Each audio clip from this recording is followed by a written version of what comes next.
പ്രാർത്ഥനാ നിർഭരമായ ഈ സായം സന്ധ്യയിൽ എല്ലാവർക്കും സന്ധ്യാദീപത്തിലേക്ക് സ്വാഗതം. നാമം ജപായനം പുണ്യം നിരുപമദീപാങ്കുരം പോലെ സ്വരശ്രുതിലയമരമതുലം ദേവാങ്കണം മോക്ഷ സംഗീതസാരം നീളും വഴിത്താരയിൽ ജീവതാരം മംഗലാപം മായാവിൻ നിൻ പ്രസാദം.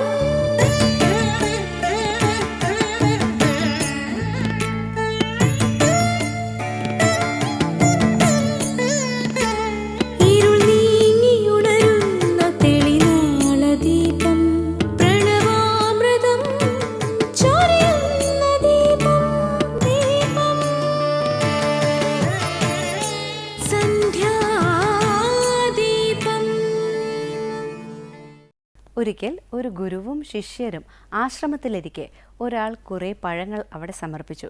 ഗുരു ഒരു ശിഷ്യനെ അടുത്ത് വിളിച്ചിട്ട് പറഞ്ഞു, എല്ലാവർക്കും വിതരണം ചെയ്യാൻ. അപ്പോൾ ആ ശിഷ്യൻ ചോദിച്ചു, ഗുരുവേ, ആർക്കാണ് ഞാൻ ആദ്യ പഴം നൽകേണ്ടത്? നിനക്ക് ഏറ്റവും വിശ്വാസമുള്ള ആൾക്ക് ആദ്യം കൊടുക്കുക എന്നായിരുന്നു ഗുരുവിൻ്റെ ഉപദേശം. എല്ലാവരും കരുതിയത് ആദ്യം ഗുരുവിനായിരിക്കും ആ ശിഷ്യൻ പഴം നൽകുക എന്നായിരുന്നു. പക്ഷെ സംഭവിച്ചത് മറ്റൊന്നായിരുന്നു. ശിഷ്യൻ ആദ്യം തന്നെ ഒരു പഴം എടുത്ത് കഴിച്ചു. പിന്നീട് ഗുരു ഉൾപ്പെടെ എല്ലാവർക്കുമായി വിതരണം തുടങ്ങി. ഞെട്ടിപ്പോയ മറ്റ് ആശ്രമ അന്തേവാസികൾ അവനോട് എന്തിനാണ് ഇങ്ങനെ ചെയ്തത് എന്ന് ചോദിച്ചു. ഗുരുവിൻ്റെ ആജ്ഞ ഞാൻ അനുസരിക്കുകയേ ചെയ്തുള്ളൂ എന്നാണ് അവൻ പറഞ്ഞത്. ഞാൻ എന്നിൽ പൂർണ്ണമായി വിശ്വസിക്കുന്നു. ഈ കഥയിൽ ഒരു സന്ദേശമുണ്ട്. അവനവനിൽ വിശ്വാസം, അതാണ് പരമപ്രധാനം എന്ന സന്ദേശം. അഹങ്കാരമില്ലാത്ത ആത്മവിശ്വാസം വ്യക്തിയെ പൂർണ്ണതയിലേക്ക് കൊണ്ടുപോകും. ലോകത്തിൻ്റെ ചരിത്രം തന്നെ അവനവനിൽ വിശ്വസിച്ച് വിജയിച്ചവരുടെ ചരിത്രമാണ്. നമ്മുടെ ഉള്ളിൽ തന്നെയാണ് ഇരുട്ടും വെളിച്ചവും ദൗർബല്യവും ബലവും ആശ്വാസവും വിശ്വാസവും എല്ലാം എന്നറിയുക. അസുരനും സുരനും കുടികൊള്ളുന്നത് നമ്മളിൽ തന്നെയാണ്. ഉള്ളിൽ നിന്നും ഉയരുന്ന ദേവധ്വനികൾ സ്പഷ്ടവും ശക്തവുമാക്കുകയാണ് നമ്മൾ ചെയ്യേണ്ടത്. തന്നിൽ വിശ്വാസമില്ലാത്തവർ ഇരുട്ടിൻ്റെ ഉപാസകരായി തീരും. ഇനി കാവാലം ശ്രീകുമാർ സാറിൻ്റെ രാമായണ പാരായണം കേൾക്കാം.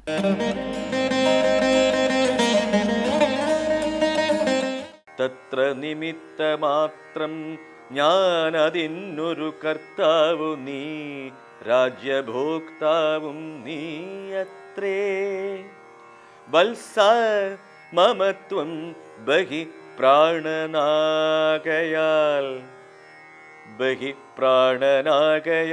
ഉത്സവത്തിനു കോപ്പിട്ടുകൊൾകാശു നീ.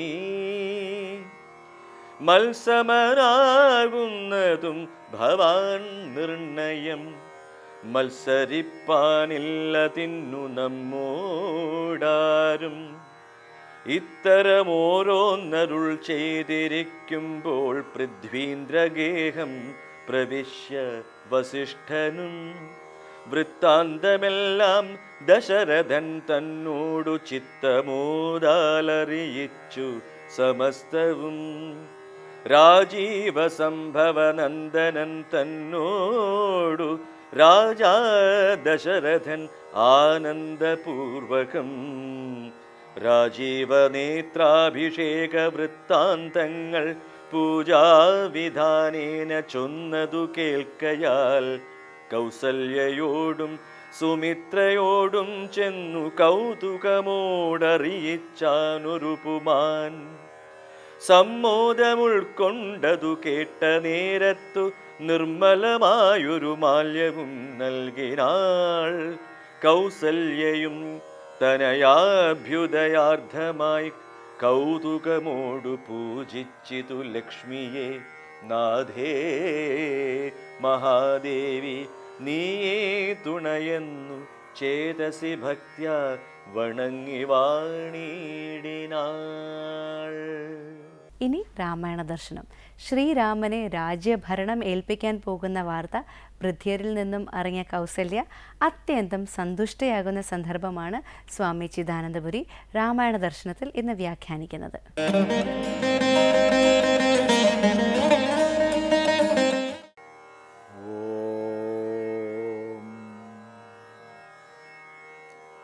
ഗുരുർബ്രഹ്മാ ഗുരുർവിഷ്ണു ഗുരുർദേവോ മഹേശ്വരഃ ഗുരു സാക്ഷാത് പരം ബ്രഹ്മ തസ്മൈ ശ്രീ ഗുരവേ നമഃ. ഓം സദാശിവസമാരംഭാം ശങ്കരാചാര്യമധ്യമാം അസ്മദാചാര്യപര്യന്താം വന്ദേ ഗുരുപരമ്പരാം. നാളെ ശ്രീരാമനെ യുവരാജാവായിട്ട് അഭിഷേകം ചെയ്യാൻ പോകുന്നു. അതിന് ഉപവാസാദി ചിട്ടകളെ പാലിക്കണം എന്നും മറ്റും വസിഷ്ഠ മഹർഷി ശ്രീരാമനെ അറിയിച്ചു. ശ്രീരാമനാകട്ടെ വളരെ സന്തോഷത്തോടു കൂടി ഈ വൃത്താന്തം ലക്ഷ്മണനെ അറിയിക്കുകയും വാസ്തവത്തിൽ നീയാണ് രാജാവാകുന്നത്, നീ എൻ്റെ ബഹിപ്രാണനാണ് എന്നെല്ലാം പറയുകയും ചെയ്ത ഭാഗമാണ് നമ്മൾ ശ്രദ്ധിച്ചത്. വത്സ മമത്വം ബഹിപ്രാണനാകയാൽ ഉത്സവത്തിനു കോപ്പിട്ടുകൊൾകാശു നീ, മത്സമനാകുന്നതും ഭവാൻ നിർണയം, മത്സരിപ്പാനില്ലിതിന്നു നമ്മോടാരും. ഇത്തരം ഓരോന്നരുൾ ചെയ്തിരിക്കുമ്പോൾ പൃഥ്വീന്ദ്രഗേഹം പ്രവിശ്യ വസിഷ്ഠനും വൃത്തന്തമെല്ലാം ദശരഥൻ തന്നോടും ചിത്തമോദാൽ അറിയിച്ചു സമസ്തവും. അങ്ങനെ ശ്രീരാമനോട് അഭിഷേക വൃത്താന്തം പറഞ്ഞ ശേഷം വസിഷ്ഠ മഹർഷി ദശരഥ മഹാരാജാവിനരികൽ കൊട്ടാരത്തിലേക്ക് വീണ്ടും എത്തിച്ചേരുകയും വളരെ സന്തോഷത്തോടു കൂടി രാമനെ വിവരമറിയിച്ച വാർത്ത അറിയിക്കുകയും ചെയ്തു. രാജീവസംഭവ നന്ദനൻ തന്നോടു രാജാ ദശരഥനാനന്ദപൂർവകം രാജീവനേത്രാഭിഷേക വൃത്താന്തങ്ങൾ പൂജാവിധാനേന ചൊന്നതു കേൾക്കയാൽ കൗസല്യയോടും സുമിത്രയോടും ചെന്നു കൗതുകമോടറിയിച്ചാനൊരു പുമാൻ. സമ്മോദമുൾക്കൊണ്ടതു കേട്ട നേരത്തു നിർമ്മലമായൊരു മാല്യവും നൽകിനാൾ. ഈ സമയത്ത് ദശരഥൻ രാമനെ അഭിഷേകം ചെയ്യാൻ പോകുന്നു എന്ന വൃത്താന്തം ചർച്ച ചെയ്യുന്നത് കേട്ട ഒരു വ്യക്തി, അതാരെന്ന് വ്യക്തമാക്കിയിട്ടില്ല, കൗസല്യയുടെ അരികെ ചെന്ന് വിവരമറിയിക്കുകയും കൗസല്യ അത്യന്ത സന്തോഷത്തോടു കൂടി തൻ്റെ മകൻ രാജാവാകാൻ പോകുന്നു എന്ന വാർത്തയറിഞ്ഞ് അവന് സമ്മാനമായിട്ട് ഒരു സ്വർണമാല നൽകുകയും ചെയ്തു. ഇവിടെ വളരെ വ്യത്യാസം, കാതലായ വ്യത്യാസം വാൽമീകി രാമായണത്തിൽ നിന്ന് അധ്യാത്മരാമായണത്തിനുണ്ട്. അത് വലിയ വ്യത്യാസമാണ്, ആശയപരമായി തന്നെ വലിയൊരു വ്യത്യാസമാണ്. കാരണം വാൽമീകി രാമായണത്തിനനുസൃതമായിട്ട് ആദ്യം ദശരഥൻ മന്ത്രിമാരുടെയും സാമന്ത രാജാക്കന്മാരുടെയും പൗരപ്രമുഖന്മാരുടെയും യോഗം വിളിച്ചു. ആ യോഗത്തിൽ രാമനെക്കുറിച്ച് അന്വേഷിച്ചു. നിങ്ങളുടെയൊക്കെ അഭിപ്രായം എന്താണ് രാമനെക്കുറിച്ച്? അവരെല്ലാവരും രാമൻ്റെ ഗുണഗണങ്ങളെ വാഴ്ത്തി ഒറ്റ സ്വരത്തിൽ രാമനെ തങ്ങൾക്ക് രാജാവായി ലഭിക്കണമെന്നാവശ്യപ്പെട്ടു. അവിടെ സരസമായിട്ട് ദശരഥൻ ചോദിക്കുന്ന പോലുണ്ട്, അപ്പം നിങ്ങൾക്ക് എന്നേക്കാൾ രാമനെയാണ് രാജാവായി ലഭിക്കേണ്ടതെന്നൊക്കെ. അനന്തരം തൻ്റെ തീരുമാനം അഥവാ തൻ്റെ ചിന്ത ആചാര്യനായ വസിഷ്ഠ മഹർഷിയോട് അറിയിക്കുന്നു. വസിഷ്ഠൻ്റെയും മനസ്സറിഞ്ഞ ശേഷം രാജാവ് രാജകുമാരനെ, അതായത് ശ്രീരാമനെ അന്തഃപുരത്തിലേക്ക് വിളിപ്പിക്കുന്നു. അവിടെ രാജസഭയിൽ വെച്ച് രാമനെ യുവരാജാവാക്കാൻ തീരുമാനിച്ച വിവരവും വസിഷ്ഠ ഗുരു നിർദ്ദേശിക്കുന്നത് പോലെ എല്ലാ കാര്യങ്ങളും ചെയ്യണമെന്ന നിർദ്ദേശവുമൊക്കെ ദശരഥ മഹാരാജാവ് ചെയ്യുകയാണ്. വളരെ സന്തുഷ്ടനായി രാമൻ സ്വന്തം അന്തഃപുരത്തിലേക്ക് മടങ്ങി. ആ സമയത്ത് ദശരഥ മഹാരാജാവ് വീണ്ടും സുമന്ത്രരെ പറഞ്ഞയച്ച് രാമനെ വിളിപ്പിക്കുന്നുണ്ട്. അത് രാജസഭയിൽ വെച്ചല്ല, അന്തഃപുരത്തിൽ വെച്ച് രഹസ്യമായി രാമനോട് സംസാരിക്കുന്നുണ്ട്. ആ സംഭാഷണത്തിൽ എങ്ങനെയും നീ പെട്ടെന്ന് രാജാവാകണം, എനിക്ക് വയസ്സായി, എൻ്റെ മരണം അടുത്തിരിക്കുന്നു, എപ്പോഴാണ് മനുഷ്യന്മാരുടെ മനസ്സ് മാറുക എന്നറിയില്ല, ഇപ്പോൾ ഭരതനും ശത്രുഘ്നനും സ്ഥലത്തില്ലാത്തതാണ്, അല്ലെങ്കിലും ഭരതന് നിന്നോട് അപാരമായ സ്നേഹവും ഭക്തിയുമാണ്, എങ്കിൽ തന്നെയും മനുഷ്യരല്ലേ, മനുഷ്യരുടെ മനസ്സ് എപ്പോഴാണ് മാറുക എന്നറിയില്ല, അതുകൊണ്ട് നീ തയ്യാറെടുക്കൂ, നാളെ രാവിലെ രാജാവായിട്ട് അഭിഷേകം നടക്കണം എന്നൊക്കെ ആ പിതാവ് പുത്രനോട് സംസാരിക്കുന്നുണ്ട്. അതിനുശേഷമാണ് അവർ വ്രതങ്ങളും മറ്റ് ചര്യകളുമൊക്കെ പാലിക്കുന്നത്. എന്നാൽ ആ ഭാഗം തീർത്തും ഉപേക്ഷിച്ചിരിക്കുകയാണ് അധ്യാത്മരാമായണത്തിൽ. അത് കാതലായൊരു മാറ്റമാണ് എന്ന് മാത്രമല്ല, അവിടെ വാൽമീകി രാമായണത്തിൽ രാജ്യതന്ത്രജ്ഞതയുടെ അടിസ്ഥാനത്തിൽ ഏറ്റവും ഉചിതമായൊരു ക്രമമാണ് അവിടെ നമ്മൾ കാണുന്നത്. അതാണ് നൈതികത. രാജാവ് അറിയിക്കുന്നതും പൗരജനങ്ങളുമായി പൗരപ്രമുഖന്മാരുമായി ചർച്ച ചെയ്യുന്നതും തീരുമാനത്തിലെത്തുന്നതും ഒക്കെ. അത് കഴിഞ്ഞ് ഒരച്ഛൻ്റെ ഉള്ളിലുള്ള ഉദ്വേഗവും വ്യാകുലതകളുമൊക്കെ മകനോട് പങ്കുവെക്കുകയാണ് പിന്നീടുള്ള സമാഗമത്തിൽ. ഈ ഭാഗം മുഴുവൻ എന്തുകൊണ്ടോ അധ്യാത്മരാമായണം മൂലത്തിൽ വിട്ടുകളഞ്ഞിട്ടുണ്ട്. അതിനനുസൃതമായി എഴുത്തച്ഛനും വിട്ടുകളഞ്ഞിട്ടുണ്ട്. ഏതായാലും അത് വളരെ ശ്രദ്ധേയമായൊരാശയമാണ്. തുടർന്ന് നമുക്ക് അടുത്ത പ്രാവശ്യം ചിന്തിക്കാം.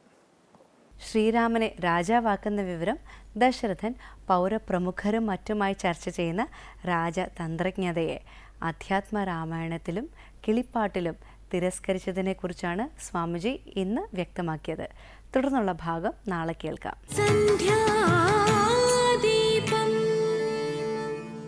തുടർന്ന് സനാതനധർമ്മം.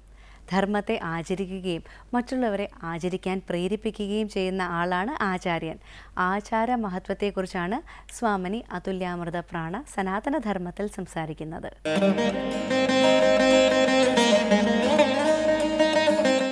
ഓം അമൃതേശ്വരി നമഃ. ആചാരപ്രഥമോ ധർമ്മ.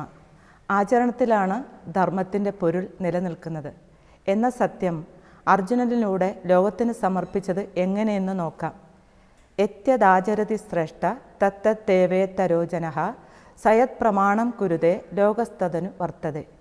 ശ്രേഷ്ഠന്മാർ എന്താചരിക്കുന്നുവോ അത് ലോകരും ആചരിക്കുന്നു. ശ്രേഷ്ഠന്മാർ ഏതിനെ പ്രമാണമാക്കുന്നുവോ മറ്റുള്ളവരും അതിനെ അനുസരിക്കുന്നു. ഇതാണ് ഈ ശ്ലോകത്തിൻ്റെ അർത്ഥം. ധർമ്മത്തിൽ അധിഷ്ഠിതമായ ഒരു സമൂഹം രൂപപ്പെടണമെങ്കിൽ മാതൃകാപരമായ ഒരു നേതൃത്വമാണ് വേണ്ടത്. ആചാര്യൻ എന്നാൽ ധർമാധർമ്മങ്ങളെ വേർതിരിച്ചറിഞ്ഞ് ധർമ്മത്തെ സ്വയം ആചരിക്കുകയും മറ്റുള്ളവരെ ആചരിക്കുവാൻ പ്രേരിപ്പിക്കുകയും ചെയ്യുന്നവരാണ്. അർജുനൻ ഇവിടെ തൻ്റെ കർമ്മോപാധികളെ താഴെ വെച്ച് ഇത് കർത്തവ്യമൂഢനായിരുന്നു. അർജുനന് സമൂഹത്തിനോടൊരു ഉത്തരവാദിത്വമുണ്ട്. അദ്ദേഹം ജനനായകനാണ്. തൻ്റെ പദവിക്കനുസരിച്ച് കർത്തവ്യം ചെയ്യണം. അതിൽ നിന്നും ഒളിച്ചോടിയാൽ സമൂഹം മുഴുവൻ ആ ആദർശം പിന്തുടരും. കർമ്മ വിമുഖത വരും, ലോകം ആലസ്യത്തിലാഴും എന്ന് ഭഗവാന് മനസ്സിലായി. നോക്കൂ അർജുന, ഈ 3 ലോകങ്ങളിലും നേടേണ്ടതായി എനിക്കൊന്നുമില്ല, എന്നിട്ടും ഞാൻ കർമ്മം ചെയ്യുന്നു. ഒരു കർമ്മവും ചെയ്യാനില്ലാത്ത ഭഗവാൻ താൻ സ്വയം തിരഞ്ഞെടുത്ത കർമ്മോപാധി മുറുകെ കയ്യിൽ പിടിച്ചിരിക്കുന്നു. അതെന്താണ്? രഥത്തിൻ്റെ കടിഞ്ഞാൻ. ഭഗവാൻ കർമ്മം ചെയ്യാതിരുന്നാൽ ലോകവും അത് അനുവർത്തിക്കും. അതിനാൽ ഉപദേശിച്ചുകൊണ്ടല്ല, ആചരിച്ചുകൊണ്ട് വേണം ആദ്യം മാതൃകയാവേണ്ടത്. കർമ്മത്യാഗമല്ല, നിസ്വാർത്ഥ കർമ്മമാണ് സമൂഹത്തിനാവശ്യം എന്ന് അമ്മ പറയുന്നു. 1 ടൺ പ്രസംഗത്തിനേക്കാൾ 1 ഔൺസ് പ്രവൃത്തിക്കാണ് മുൻതൂക്കം എന്ന് സ്വാമി വിവേകാനന്ദനും പറഞ്ഞിട്ടുണ്ട്. സ്വയം നന്നായില്ലെങ്കിലും അന്യനെ നന്നാക്കുകയാണ് നമ്മുടെ ചുമതല എന്നൊരു കൂട്ടം ആളുകൾ ധരിച്ചു വച്ചിരിക്കുന്നു.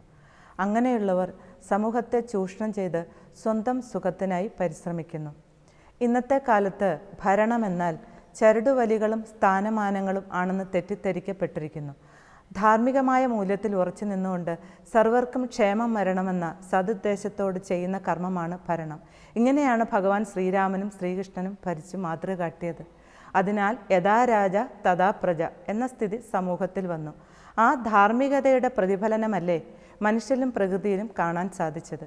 ഒരു ഭരണാധികാരി അഴിമതിക്കാരനും ധൂർത്തനും അബദ്ധസഞ്ചാരം നടത്തുന്ന ആളുമാണെങ്കിൽ ആ രാജ്യം നശിക്കും എന്നതാണ് സത്യം.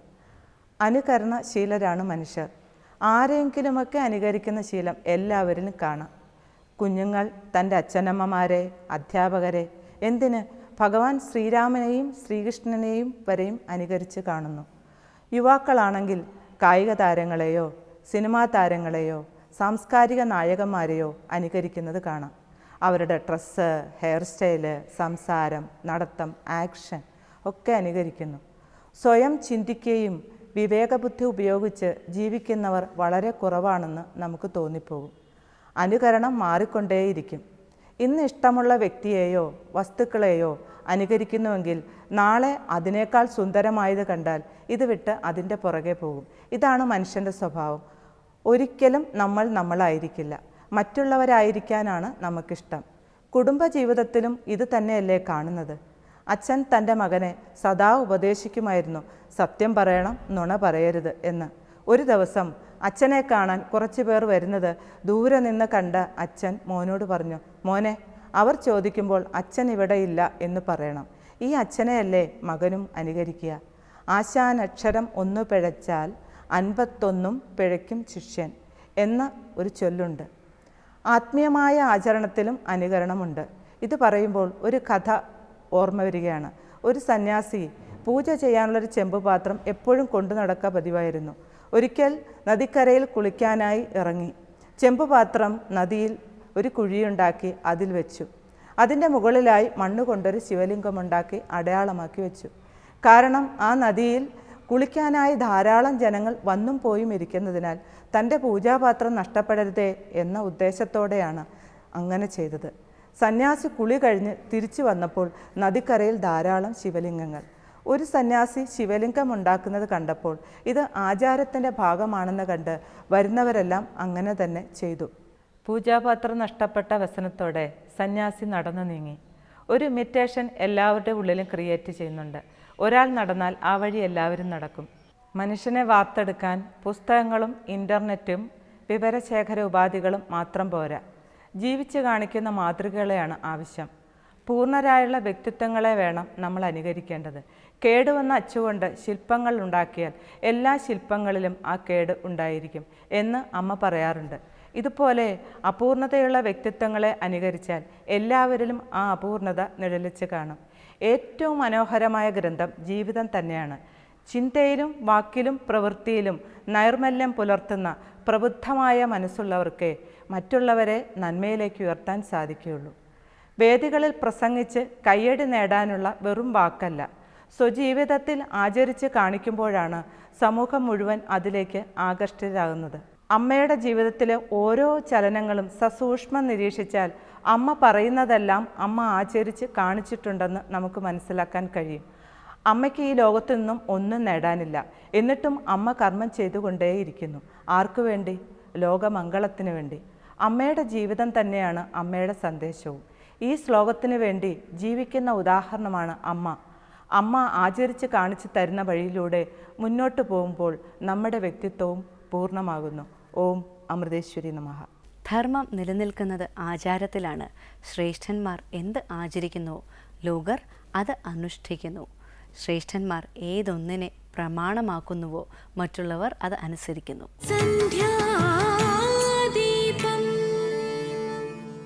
തുടർന്ന് പതിവ് പോലെ ദീപാരാധനയാണ്. മനസ്സിനാൽ നിയന്ത്രിതമായ കർമ്മം ചെയ്യുക. എന്തുകൊണ്ടെന്നാൽ കർമ്മമാണ് അകർമ്മത്തെക്കാൾ ശ്രേഷ്ഠം. കർമ്മം ചെയ്യാത്ത പക്ഷം ശരീരനിർവഹണം പോലും സാധ്യമല്ല. ആരതി തൊഴുത് ഇന്നത്തേക്ക് മടങ്ങാം. എല്ലാവർക്കും നമസ്കാരം.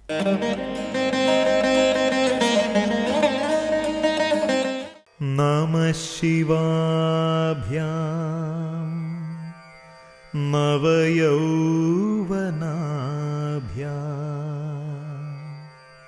പരസ്പരാശ്ലിഷ്ടവപുർധരാഭ്യാം നാഗേന്ദ്രകന്യാ വൃഷകേതനാഭ്യാം നമോ നമഃ ശങ്കരപാർവതീഭ്യാം.